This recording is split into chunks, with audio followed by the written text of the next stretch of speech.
ഇനി ശേഷിക്കുന്ന കാലം മുഴുവൻ മമ്മിയും മോനും ഇങ്ങനെ പിണങ്ങി നടക്കാനാണോ ഉദ്ദേശം? നോ, അതെന്തായാലും ഞങ്ങൾ സമ്മതിക്കില്ല. അതിന് മമ്മി കൂടി മനസ്സ് വെക്കണ്ടേ? ആ മനസ്സ് നമ്മൾ ഉണ്ടാക്കിയെടുക്കണം. ഞാനും വീപ്പയും ഒക്കെ അതിന് ശ്രമിക്കുന്നുണ്ട്, അവസരം കിട്ടുമ്പോഴെല്ലാം. പിന്നെ തന്റെ ഫ്രണ്ടിനെ കാണാറുണ്ടോ? സോറി, ഞാൻ ചോദിച്ചത് അപ്പുവിന് ഇഷ്ടമായില്ലെങ്കിൽ. ഏയ്, അങ്ങനെ ഇഷ്ടമില്ലായ്കയൊന്നുമില്ല. ഇപ്പോ ഞങ്ങൾ തമ്മിൽ അധികം കോണ്ടാക്ട് ഇല്ല എന്നുള്ളതാ സത്യം. അലീന അവരെ പിന്നെ ഡോക്ടർ കണ്ടിട്ടില്ലേ? ഇല്ല, ഇടയ്ക്ക് വിളിക്കാറുണ്ട്, ഞാൻ പക്ഷെ അറ്റൻഡ് ചെയ്യാറില്ല. അപ്പോ അപ്പോ അയ്യോ, ഡേ മമ്മി, അപ്പൊ എന്താ ചോദിക്കാൻ? അപ്പോ ആന്റി, ആന്റി എന്തിനാ ഇങ്ങോട്ട് വന്നേ? നീ ഇതെവിടായിരുന്നു? ഞാൻ ഒരു ഫോൺ വന്നിട്ട്. എന്താ ആന്റി, എന്തിനാ വിളിച്ചേ? എനിക്ക് നിന്നോടൊരു കാര്യം പറയാനുണ്ടായിരുന്നു. എന്താ ആന്റി, പറഞ്ഞോ. എനിക്ക് മാണൂനെ ഒന്ന് കണ്ടാ കൊള്ളാവുന്നുണ്ട്. എന്താ, നിനക്ക് അവളോടൊന്ന് പറഞ്ഞൂടെ ഇവിടം വരെ ഒന്ന് വരാൻ? ഇനി അത് ബുദ്ധിമുട്ടാണെന്ന് വെച്ചാ പുറത്തെവിടെങ്കിലും വെച്ച് കാണാം. ഞാൻ മാണുവിനോട് പറയാം. പക്ഷേ ആദ്യം ആന്റിയുടെ അസുഖം ഒന്ന് മാറട്ടെ, എന്നിട്ട് മതി. ആന്റി വന്ന് കിടക്ക. വാ. നീ പിടിക്കൊന്നും വേണ്ട, ഞാൻ പൊയ്ക്കോളാം. വേണ്ടെന്നേ, അങ്ങനെ തനിയെ നടക്കാറൊന്നും ആയിട്ടില്ല. വല്ല തലചുറ്റിലും വന്നാലോ? എനിക്കൊന്നുമില്ല. എന്നാലും വേണ്ടെന്നേ, ഞാൻ പിടിച്ചോളാം. വാ.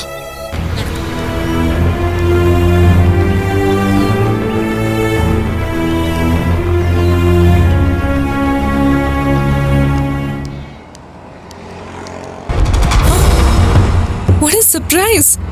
ഇതൊരു നിമിത്തം. കുറച്ച് ദിവസമായിട്ട് തന്നെ കാണണമെന്ന് കരുതിയിരിക്കായിരുന്നു ഞാൻ.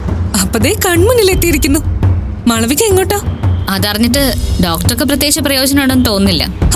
ചൂടാവാതെടിയോ, ഞാനൊരു കുശലം ചോദിച്ചല്ലേ, അപ്പൊ ഇങ്ങനെയാണോ പറയണ്ടേ? തമ്മിൽ കുശലം ചോദിക്കാനും ക്ഷേമം അന്വേഷിക്കാനുള്ള സൗഹൃദം നിങ്ങളുമായിട്ടുണ്ടെന്ന് ഞാൻ കരുതുന്നില്ല. സോ പ്ലീസ് എന്നെ വിട്ടേക്ക്. ഹലോ, അങ്ങനെ പിണങ്ങി പോയാൽ എങ്ങനെയാ? ഒരു മിനിറ്റ് നിൽക്ക്, ഞാനൊന്ന് ചോദിക്കട്ടെ.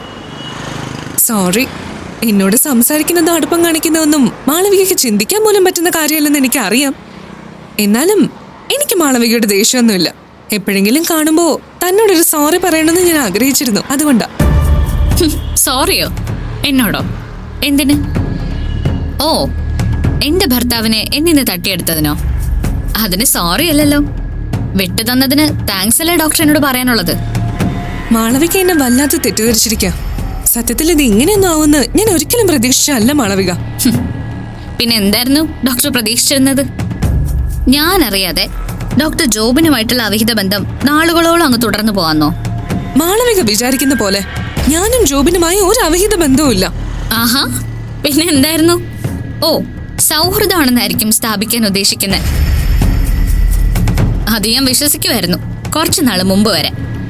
പക്ഷെ എന്ത് ചെയ്യാം ഡോക്ടർ, ഒരു നല്ല സൗഹൃദവും ജാരബന്ധവും കണ്ടാൽ തിരിച്ചറിയാവുന്ന കോമൺ സെൻസ് എനിക്കുണ്ട്. അതുകൊണ്ട് തൽക്കാലം എനിക്ക് നിങ്ങളെ വിശ്വാസത്തിലെടുക്കാൻ താല്പര്യമില്ല. പിന്നെ ഈ ഒരു വിഷയം നിങ്ങളുമായിട്ട് സംസാരിക്കരുതെന്ന് ഞാൻ മനസ്സിൽ ഓർപ്പിച്ചിരുന്നതാ.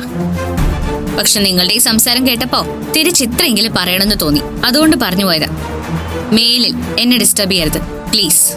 ഹലോ, അങ്ങനെ മാളവികയ്ക്ക് പറയാനുള്ളത് മാത്രം പറഞ്ഞിട്ട് പോകുന്നത് എവിടുത്തെ മര്യാദയാ? എനിക്ക് പറയാനുള്ളത് എന്താണെന്ന് കേട്ടിട്ട് പോ. എനിക്ക് താല്പര്യമില്ലെന്ന് പറഞ്ഞല്ലോ. പക്ഷെ ഈ പറയുന്ന സമാധാനം എനിക്കും വേണമല്ലോ. അതുകൊണ്ട് ഞാൻ പറയുന്നത് കൂടി കേട്ടിട്ട് പോയാൽ മതി. ശരിയാണ്, സൗഹൃദം എന്ന് പറയാവുന്നതിലും അപ്പുറം ഒരു റിലേഷൻ ഞാനും ജോബിനും തമ്മിൽ ഉണ്ടായിട്ടുണ്ട്. അത് ഞാൻ സമ്മതിക്കുന്നു. പക്ഷേ അത് ഉണ്ടാവാനുള്ള സാഹചര്യം ഞാൻ പറഞ്ഞല്ലോ. ഞാനും ജോബിനും ഒരു കാലത്ത് പ്രണയത്തിലായിരുന്നു. അതുകൊണ്ട് ആ പ്രണയത്തിന്റെ ഓർമ്മകൾ പൊടി തട്ടിയെടുത്ത് ഞങ്ങൾ തമ്മിൽ വീണ്ടും ഒന്നാകാൻ ആഗ്രഹിച്ചതൊന്നും അല്ല. മാളവിക വിശ്വസിച്ചാലും ഇല്ലെങ്കിലും ഇങ്ങനൊരു രീതിയിൽ ഞങ്ങളുടെ ബന്ധം വളർത്തണമെന്ന് എനിക്കും ജോബിനും തീരെ താല്പര്യമില്ലായിരുന്നു. പിന്നെ എന്തായിരുന്നു അതങ്ങനെ വളരാൻ കാരണം? മറ്റാരും അത് ഇടപെട്ട് പ്രോത്സാഹിപ്പിച്ചതായിട്ടൊന്നും ഞാൻ അറിഞ്ഞില്ലല്ലോ. മറ്റാരും ഇടപെട്ട് പ്രോത്സാഹിപ്പിച്ചതൊന്നും അല്ല. എങ്കിലും ഞങ്ങളുടെ ബന്ധം അങ്ങനെ ഒരു തലത്തിൽ വളരാൻ കാരണക്കാരി മാളവിക തന്നെ. മാളവികയും മാളവികയുടെ ഫ്രണ്ട് അപ്പു. ഇത് പൊതുവഴിയാ. ഇവിടെ വെച്ച് മനുഷ്യന്റെ ക്ഷമയെ പരീക്ഷിക്കാൻ നോക്കിയാലുണ്ടല്ലോ. സോറി, ഞാൻ പറഞ്ഞത് സത്യം തന്നെയാ. അത് വിശ്വസിക്കോ വിശ്വസിക്കാതിരിക്കോ ചെയ്യുന്നത് മാളവികയുടെ ഇഷ്ടം. പക്ഷേ നിങ്ങൾ തമ്മിലുള്ള റിലേഷനില് ജോബിൻ വളരെയേറെ അസ്വസ്ഥനായിരുന്നു. പക്ഷെ അത് അയാൾക്ക് തന്നോട് ഷെയർ ചെയ്യാൻ പറ്റാത്തൊരവസ്ഥയായിപ്പോയി. ഇനി അയാളുടെ മമ്മിയോട് ഷെയർ ചെയ്യാന്ന് വെച്ചാ അതിനും ജോബിന്റെ മനസ്സ് അനുവദിച്ചില്ല. കാരണം ജോബിനേക്കാൾ വിശ്വാസമായിരുന്നു ആ സ്ത്രീക്ക് നിങ്ങൾ രണ്ടുപേരെയും. അതുകൊണ്ടാണ് അയാൾ അയാളുടെ ഫീലിംഗ്സും ഫ്രസ്ട്രേഷൻസും എല്ലാം എന്നോട് ഷെയർ ചെയ്തത്. ഒരു പൂർവ്വകാമുകൻ അയാളുടെ വിവാഹ ജീവിതത്തിന്റെ കുറവുകളും പരിമിതികളും ഒക്കെ പങ്കുവെക്കുമ്പോ എത്രയൊക്കെ ആയാലും ഞാനും ഒരു പെണ്ണല്ലേ. അയാളുടെ ജീവിതം ഇങ്ങനെയായി പോയതില് എനിക്ക് സ്വാഭാവികമായും ജോബിനോടൊരു സിമ്പതി തോന്നി. ആ സിമ്പതി പഴയ സ്നേഹമായി വളർന്നു. അതാണ് ശരിക്കും സംഭവിച്ചത്. അതിനെന്താ, ആ വളർന്ന സ്നേഹം കൂടുതൽ കരുത്തോടെ ഇനിയും വളർന്നു പന്തലിക്കട്ടെ. അതിനുവേണ്ടിയാണല്ലോ ഞാൻ അയാളെ ഒഴിവാക്കിയത്. പക്ഷേ അതിന്റെ പേരില് മാളവിക ജോബിനുമായുള്ള ബന്ധം ഡിവോഴ്സ് ചെയ്യാൻ പോകുന്നത് ഒട്ടും ശരിയായ പ്രവണതയല്ല. പിന്നെ ഞാൻ എന്തു വേണമെന്നാ? അയാളുടെ ജാരബന്ധം അംഗീകരിച്ച് ഒപ്പം താമസിക്കണമെന്നായിരുന്നോ പൂർവ്വകാമുകിയുടെ അഡ്വൈസ്? നോക്ക് മാളവിക, ഞാൻ കാര്യമായിട്ട് പറയാ, ജോബിനോട് തനിക്ക് ക്ഷമിക്കാൻ കഴിയുമെങ്കിൽ നിങ്ങളുടെ റിലേഷൻ മെയിൻറ്റെയിൻ ചെയ്യുന്നത് കാണാനാണ് എനിക്ക് സന്തോഷം. അതിനുവേണ്ടി ജോബിനെ പൂർണ്ണ മനസ്സോടെ വിട്ടുതരാൻ ഞാൻ തയ്യാറുമാണ്. ഓ, അത്ര വലിയ ഔദാര്യൊന്നും വേണ്ട ഡോക്ടർ. എനിക്ക് ആ മനുഷ്യനോട് ഇനി ക്ഷമിക്കാനും പൊറുക്കാനും ഒന്നും കഴിയുന്നു തോന്നുന്നില്ല. അതുകൊണ്ട് പൂർണ്ണ അവകാശത്തോടെ ഡോക്ടർ തന്നെ ആ മനുഷ്യനെ അങ്ങ് സ്വീകരിക്കുന്ന നല്ലത്. എന്റെ ഭർത്താവ് പറഞ്ഞതുപോലെ മുന്നോട്ടുള്ള ജീവിതത്തിന് കൂട്ടായിട്ട് എനിക്ക് അപ്പവും ഉണ്ടല്ലോ. അതുകൊണ്ട് ഡോക്ടർ തനിച്ചാക്കി പോയി എന്നൊരു കുറ്റബോധമൊന്നും എനിക്കില്ല. അതുകൊണ്ട് എനിക്ക് വേണ്ടി ഡോക്ടർ അലീന ഒരിക്കലും ഒരു കോംപ്രമൈസ് ചെയ്യരുത്. വിട്ടുതരേണ്ടത് ഞാൻ തന്നെയാണല്ലോ. നേരത്തെ പറഞ്ഞതുപോലെ പൂർണ്ണ മനസ്സോടെ ഞാനങ്ങ് പിൻവാങ്ങുക. അതിന്റെ നടപടികളും ആരംഭിച്ചു കഴിഞ്ഞു. അധികം വൈകാതെ അത് തീർപ്പാക്കും. അത് കഴിഞ്ഞാൽ പിന്നെ ഡോക്ടർക്ക് ഇങ്ങനെ കാത്തു നിൽക്കേണ്ടി വരില്ല. മാളവിക പ്ലീസ്, ഞാൻ പറയുന്നതൊന്നും മതിയാക്ക്. ഇനി ഇതേക്കുറിച്ചൊരു വാക്ക് പോലും നിങ്ങൾ എന്നോട് സംസാരിക്കരുത്. എനിക്കതിന് താല്പര്യമില്ല. പറയാനുള്ളത് ദാ ഈ പെരുവഴിയിൽ വെച്ച് ഞാൻ പറഞ്ഞ് അവസാനിപ്പിക്കുക. മേലിൽ ഇക്കാര്യം പറഞ്ഞെന്നെ ശല്യപ്പെടുത്തരുത്.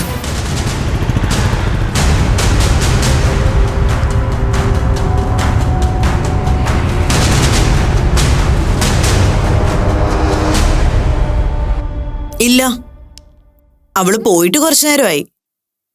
പഠിത്തം കണ്ടിന്യൂ ചെയ്യണോന്നോ അതിനോടൊപ്പം PSC കോച്ചിങ്ങിന് പോണോന്നൊക്കെ പറയുന്നത് കേട്ടു.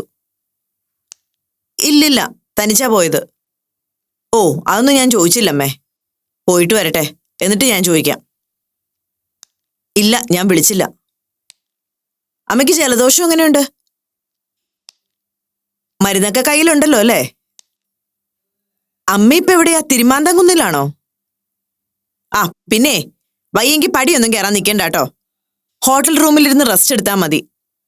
ശരി അമ്മേ, ഞാൻ രാത്രി വിളിക്കാം. ആ മാളു, നീ എന്താ പെട്ടെന്നിങ്ങ് പോന്നേ? യൂണിവേഴ്സിറ്റി പോയില്ലേ? ഇല്ല. എന്തു പറ്റി? അവിടെ സ്ട്രൈക്കോ മറ്റോ ആണോ? അതിന് ഞാൻ അവിടെ വരെ പോയില്ല അമ്മേ. അതെന്താന്നല്ലേ ചോദിച്ചത്? ഓ, ഒന്നുമില്ല. മാളു നിന്നേ, എന്താ ഉണ്ടായത്? നീ എന്താ ഇത്ര പെട്ടെന്ന് തിരിച്ചു പോകുന്നത്? കാര്യം പറഞ്ഞിട്ട് പോയാ മതി. എന്താ യൂണിവേഴ്സിറ്റി പോവാഞ്ഞത്? പോവാൻ തോന്നിയില്ല. വഴിയിൽ ഓരോരുത്തരും മനുഷ്യന്റെ മൂഡ് കളയാൻ നിന്ന് എന്ത് ചെയ്യും? വഴിയിൽ ആരാ ഉണ്ടായിരുന്നത്? ജോബിനോ അതോ അപ്പുവോ? എടി എന്താ പറ്റിയെന്നൊന്ന് തെളിച്ചു പറ. ഒന്നുമില്ല. ഒരു നല്ല കാര്യത്തിന് ഇറങ്ങുമ്പോ ദുശകനം പോലെ ഓരോരുത്തർ വഴിമുടക്കാൻ വന്നോളൂ. അതാരാന്നല്ലേ ഞാൻ ചോദിച്ചത്? അവര്, ആ ഡോക്ടർ. ആര്? അലീനയോ? അത് തന്നെ. അവര് നിന്നെ കണ്ടോ? എന്നിട്ടെന്താ പറഞ്ഞേ? എന്തു പറയാൻ, മൂന്നാംകിട പൈങ്കിളി നായികമാരെ പോലെ കണ്ണീരൊലിപ്പിച്ച് കുറെ സെന്റിമെന്റ്സും. വേണമെങ്കിൽ ജോബിൻ ഡോക്ടറായിട്ടുള്ള റിലേഷൻ എന്ന് പിന്മാറിത്തരാന്ന്. എന്നാലും നിങ്ങളുടെ ഫാമിലി ലൈഫ് തകരരുതെന്ന്. എന്നിട്ട് നീ എന്തു പറഞ്ഞു? ഞാനെന്ത് പറയാൻ, അത്രയ്ക്ക് വലിയ ത്യാഗമൊന്നും വേണ്ട, ഡോക്ടറെ അങ്ങ് സ്വന്തമാക്കി ജീവിച്ചോളാൻ പറഞ്ഞു. ഞാൻ സന്തോഷപൂർവ്വം അങ്ങ് വിട്ടുതരാൻ തയ്യാറാണെന്നും അറിയിച്ചിട്ടുണ്ട്. അവരെ കണ്ടു എന്ന് പറഞ്ഞ് നീ എന്തിനാ കാര്യങ്ങളൊന്നും നടത്താതെ തിരിച്ചു പോന്നത്? ഓഹ്, രാവിലെ ഐശ്വര്യമായിട്ട് ഒരു വഴിക്ക് പോകുമ്പോ ഇത്തരം ശകുനപ്പിഴ കണ്ട പിന്നെ എങ്ങനെയാ വിചാരിച്ച കാര്യത്തിന് ഇറങ്ങിത്തിരിക്കുന്നേ? അതുകൊണ്ട് തന്നെയാ പോണ്ടാന്ന് വെച്ചത്. എന്നെ മനഃപൂർവ്വം ഇൻസൾട്ട് ചെയ്യാൻ ആ സ്ത്രീയെ പറഞ്ഞു വിട്ടതാ. ഏയ്, ജോബിന് അങ്ങനെ ചെയ്യാൻ സാധ്യതയില്ലെന്ന് എനിക്ക് തോന്നുന്നത്. അതൊന്നും പറയാൻ പറ്റില്ലമ്മേ.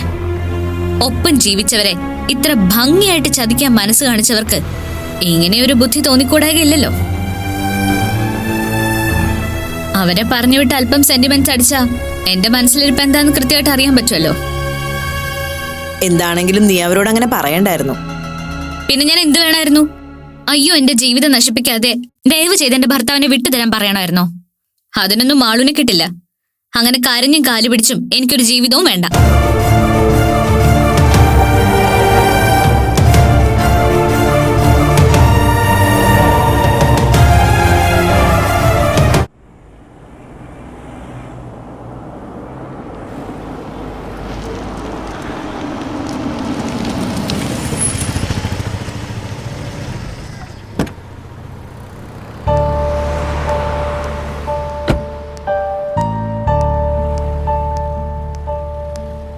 ഹായ് അപ്പോ, താൻ വന്നിട്ട് ഒരുപാട് നേരമായോ? ഇല്ല സർ, ഞാനിപ്പോ എത്തിയുള്ളൂ. എന്തു പറ്റി സർ? പതിവില്ലാത്തൊരു കോള്, എന്തെങ്കിലും അത്യാവശ്യമുണ്ടോ? ഒന്നുമില്ലടോ, ഞാൻ കുറച്ച് നാൾ ഇവിടെ ഇല്ലായിരുന്നു. സാർ യാത്രയിലാണെന്ന് അന്ന് വിളിച്ചപ്പോ പറഞ്ഞായിരുന്നല്ലോ. ആ, എന്തായി പിന്നെ നമ്മുടെ നോട്ടറിയുടെ ഭാഗത്തുനിന്ന് ശല്യമൊന്നും ഉണ്ടായില്ലല്ലോ? ഇല്ല, അത് പിന്നെ കമ്മ്യൂണിറ്റി ഇടപെട്ട് അയാളെ ഒതുക്കി. അയാൾക്ക് അങ്ങനെ ചില വികൃതികളൊക്കെ ഉണ്ടെന്ന് ബാർ അസോസിയേഷനിൽ ചില പരാതികളൊക്കെ ഉണ്ടായിരുന്നു. അപ്പു എന്നോടൊന്ന് വിളിച്ചു ചോദിച്ചിരുന്നെങ്കിൽ ഞാൻ വേറെ ആളെ ഏർപ്പാടാക്കിയേനെ. ആ, സാർ യാത്രയിലാണെന്ന് പറഞ്ഞതുകൊണ്ട് പിന്നെ ഡിസ്റ്റർബ് ചെയ്യണ്ടെന്ന് കരുതി. അല്ല, എവിടേക്കായിരുന്നു യാത്ര? വെറുതെ ഒരു ഊരുതണ്ടൽ, നോർത്തൊക്കെ ഒന്ന് കറങ്ങി വന്നു. ആതിരയുടെ ചിതാഭസ്മം ഗംഗയിൽ നിമജ്ജനം ചെയ്തു. കർമ്മങ്ങളൊക്കെ കഴിഞ്ഞെങ്കിലും മനസ്സിലൊരു വിങ്ങലാപ്പോ. അതുകൊണ്ട് കുറച്ചുനാൾ ഇവിടെ നിന്നൊന്ന് മാറിയെന്നത്. ഇപ്പോഴും മൈൻഡ് അങ്ങോട്ട് ക്ലിയർ ആയിട്ടില്ല. കാലത്തിന് മായ്ക്കാൻ പറ്റാത്ത മുറിവുകളില്ല എന്നൊക്കെ നമ്മൾ ആലങ്കാരികമായിട്ട് പറയും. പക്ഷെ എന്നെ സംബന്ധിച്ച് ആതിര എന്നൊരു മുറിവാടോ, ഒരിക്കലും ഉണങ്ങാത്തൊരു മുറിവ്.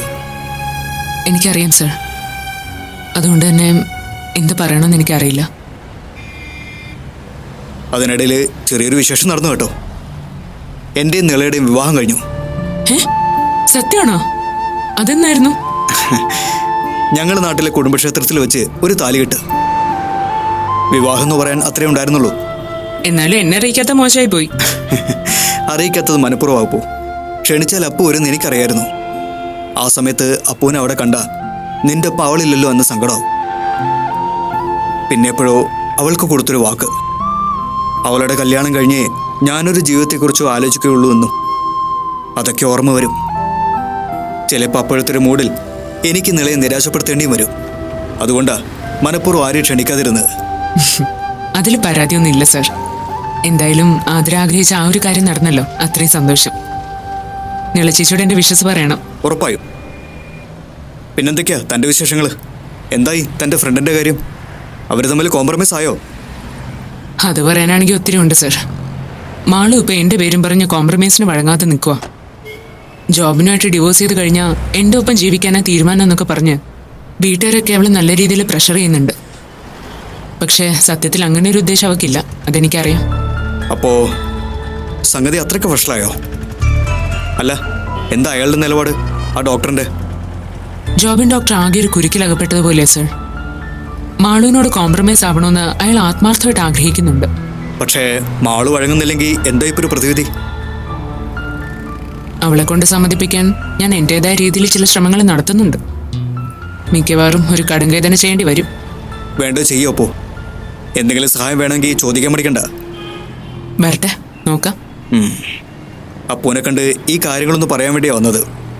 ഇനി ടൗണിൽ 1-2 പേരെ കൂടെ കാണാനുണ്ട്. അപ്പു വരുന്നുണ്ടോ? ഞാൻ അടുത്ത സ്റ്റാൻഡിൽ ഡ്രോപ്പ് ചെയ്യാം. വേണ്ട സർ, ഞാൻ നടന്നോളാം. സർ പോയിക്കോ. ഓക്കെ, അപ്പോൾ കാണാം.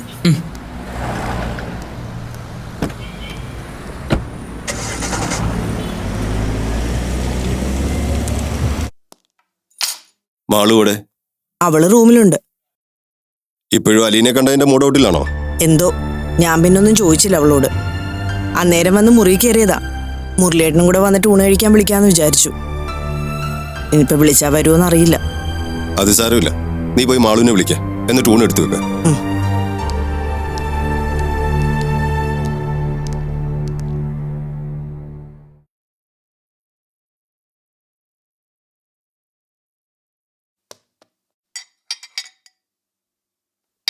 മാളുവിടെ?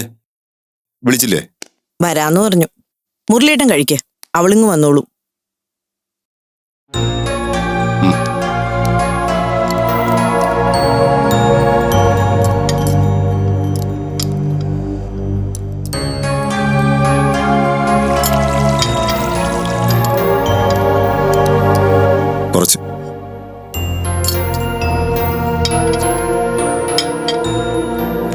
നീ എന്താ യൂണിവേഴ്സിറ്റി പോകുമെന്ന് പറഞ്ഞിട്ട് പോകാതെ പകുതി വെച്ച് മടങ്ങിയത്?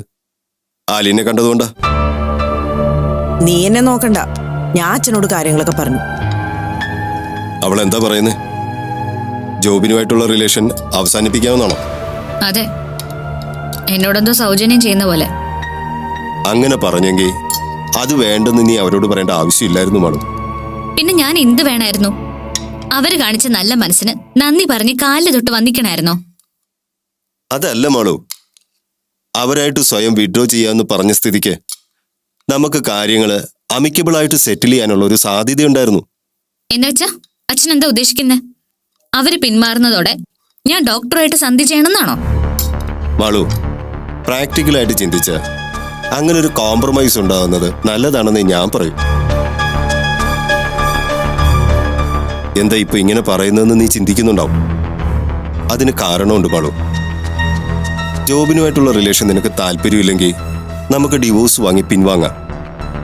പക്ഷെ അത് കഴിഞ്ഞുള്ള ലൈഫിനെ കുറിച്ച് നീ എപ്പോഴെങ്കിലും ചിന്തിച്ചിട്ടുണ്ടോ? അത് കഴിഞ്ഞുള്ള ലൈഫിനെ കുറിച്ച് എന്താ എത്ര കൂടുതൽ ചിന്തിക്കാനുള്ളത്? പിന്നെ ചിന്തിക്കാനില്ലേ? നിനക്ക് നിന്റേതായ ഒരു ജീവിതം വേണ്ടേ മാളു? അതിനെന്താ കുഴപ്പമെന്നാ ഞാൻ ചോദിച്ചത്.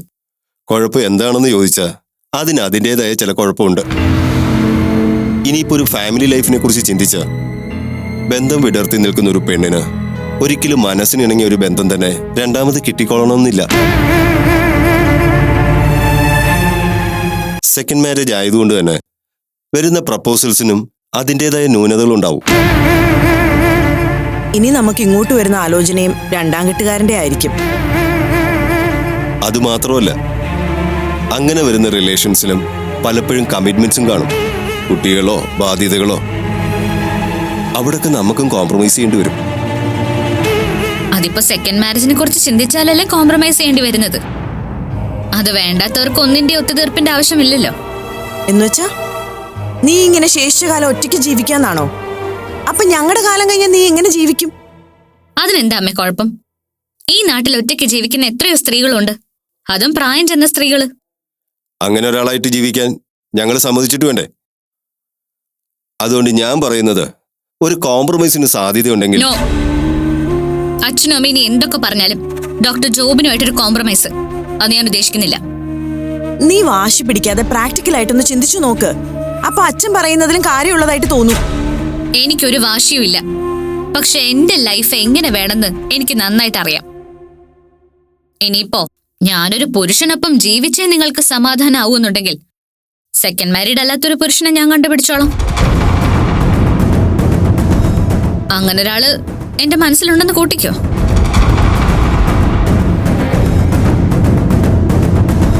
എന്നാലും ഇനി അതിന്റെ പേരിൽ ഒരു കോംപ്രമൈസിന് എന്നെ ആരും നിർബന്ധിക്കണ്ട.